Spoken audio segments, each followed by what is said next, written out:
Eu não sei quanto a você, mas quando eu assisto um filme de terror, eu fico indignado com as decisões que as personagens tomam. Eles ouvem um barulho no meio da madrugada, levantam da cama, percebem que no meio da floresta tem um vulto e eles vão até lá, no meio da floresta, para ver o que está acontecendo. E para mim é tão evidente que alguma coisa vai dar errado que eu fico indignado com a tomada de decisão dessas pessoas. E foi mais ou menos assim que eu li o livro Romeu e Julieta de William Shakespeare. E talvez você queira saber o porquê eu penso assim. Então fica nesse vídeo, não sai daí que eu vou te contar tudo o que acontece na história de Romeu e Julieta. Antes da gente seguir, verifique aí por favor a sua inscrição. Deixe o seu like e se você gostar, compartilhe esse conteúdo com seus amigos.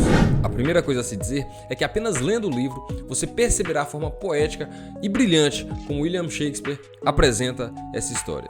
O ponto central que a maioria de nós já conhece por filmes, novelas, desenhos, é a rivalidade entre as famílias.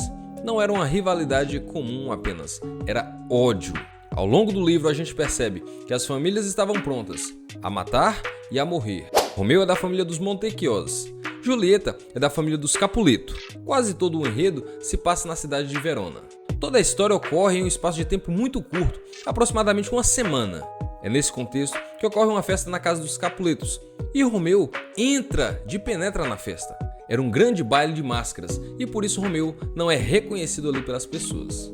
Ao contrário da maior parte das famílias, Romeu e Julieta não carregavam dentro de si o ódio contra as famílias rivais. E é nessa festa que Romeu se encontra com Julieta, dança com ela, conversa com ela, se apaixona por ela e ela também por ele. Após o baile e convictos do amor eterno, Romeu e Julieta procuram o Frei Lourenço, que agora recebe a nova e decide fazer o casamento dos jovens. Detalhe absurdo, um casamento secreto. Algo extremamente impensável para um homem de Deus, para um padre. É o que ocorre aqui na história. Está feito. Romeu e Julieta estão casados. Diga-se de passagem, sem o conhecimento ou consentimento dos pais de ambas as famílias. Romeu, saindo da paróquia, recém-casado, encontra com seus amigos, os Montecchios, que estão tendo uma desavença com Tebaldo, dos Capuleto. Romeu, sempre pacífico, tenta apaziguar a situação, mas não consegue, de modo que Tebaldo fere Mercúcio com um golpe mortal e este vem a óbito. Tebaldo foge, mas depois retorna para ver o fim da história e Romeu, indignado e irado, parte para cima de Tebaldo e dá um golpe de espada e também o mata ali no mesmo ato. Perceba, Romeu acabou de casar, vê um dos seus melhores amigos morrer e agora mata Tebaldo. Detalhe, Tebaldo é primo de Julieta. E agora, para evitar maiores tragédias, Romeu é obrigado a fugir do local do conflito. O príncipe de Verona julga a causa de Romeu e decide que ele deveria ser exilado. Não poderia mais habitar na cidade de Verona. Romeu recebe um bilhete de Julieta que está muito triste, abatida pela morte do seu primo.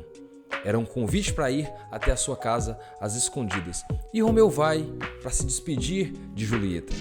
Eles têm uma bela noite de amor e depois Romeu foge ao raiar do dia. Sem que Julieta soubesse ou desejasse, o seu pai já havia planejado um casamento para ela. Ele arranja um casamento com o jovem Paris, um belo jovem da cidade de Verona. Julieta apenas recebe a informação da mãe e não tem escolha, precisa se casar com o jovem.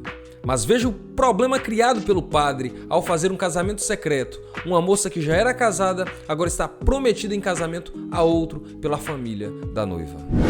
Como se os problemas não fossem poucos, Julieta então vai atrás de orientação. Ela precisa de conselhos e quem ela procura?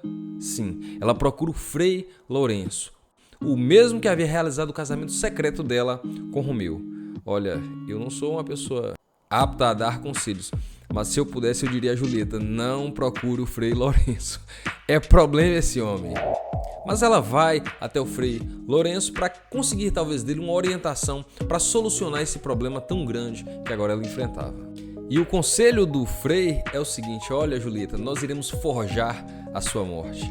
Eu tenho aqui uma solução, um medicamento que você vai beber e você será dada como morta por 24 horas. Todos acreditarão que você morreu, farão seu funeral, te sepultarão e depois eu irei lá com Romeu para te tirar da terra e vocês poderão fugir e viver felizes para sempre. Plano maravilhoso, ou será que não? poderia até concordar com Frei Lourenço, mas aí seriam duas pessoas falando bobagem. Lembra do que eu falei lá no início das histórias de terror?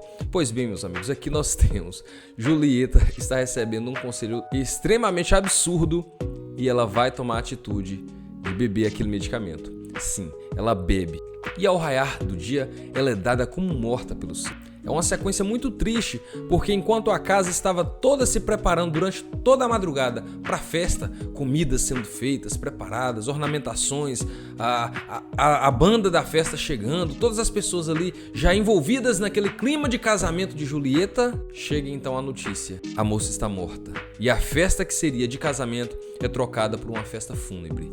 A primeira parte do plano do Frei Lourenço corria como desejado. A segunda parte do seu plano era escrever uma carta e enviar a Romeu, que estava exilado em uma cidade vizinha. O grande problema é que agora o Frei está no velório e ele recebe a notícia exatamente da pessoa a quem ele tinha pedido para levar a carta, a Romeu, de que não havia conseguido fazer a viagem, ou seja, a carta não havia sido entregue a Romeu. O plano construído para 3 agora estava apenas entre 2, o padre e Julieta. Romeu não sabia dos planos do padre nem das decisões de Julieta.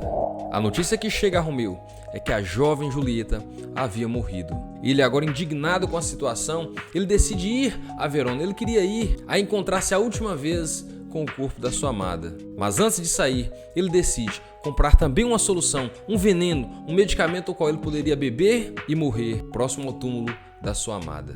Julieta foi enterrada. E o jovem Paris, o prometido de Julieta, passa ali a noite aos pés do sepulcro. Ele chorava muito porque ele amava de fato Julieta, mas de repente ele percebe uma movimentação. Tem pessoas chegando. Romeu chega e encontra ali o jovem Paris. Eles entram em demanda pela situação, entram em luta corporal e Romeu mata o jovem Paris ali, indignado com a situação. Mais uma tragédia ocorre pela situação planejada pelo padre. Romeu agora então toma a decisão de tomar o veneno e se matar. E é isso que ele faz. Ele bebe o veneno. Já que a sua amada morreu, ele também não tinha mais o que fazer. Romeu acabara de morrer quando chega o Frei Lourenço, desesperado, com paz, para tentar tirar Julieta da sepultura. E quando ele percebe e observa a situação que acontecera ali, ele fica transtornado. Ele vê o jovem Paris morto e vê Romeu ao lado morto. O plano absurdo do padre se mostra mais absurdo do que ele imaginava. O Frei consegue tirar Julieta da sepultura e ela agora percebe a situação e vê Paris e Romeu mortos. Ela fica indignada com a situação. O plano deu errado. A situação havia saído de controle. O Frei então convida Julieta. Fujamos, Julieta. Mas Julieta olha para Romeu caído e percebe que a culpa também era dela pelo que havia acontecido com ele. E ela então dá um beijo ali, o último beijo em Romeu, acreditando que talvez restasse ali um pouco de veneno na boca do seu amado. Ela pega o seu punhal e se lança contra ele e morre. Nesse exato momento, a guarda real está chegando para verificar o que estava acontecendo. Todas aquelas mortes, toda aquela tragédia vai ser revelada agora pelo Frei Lourenço, que é inquirido pelo príncipe de Verona. E ele conta toda a verdade, explica toda a situação.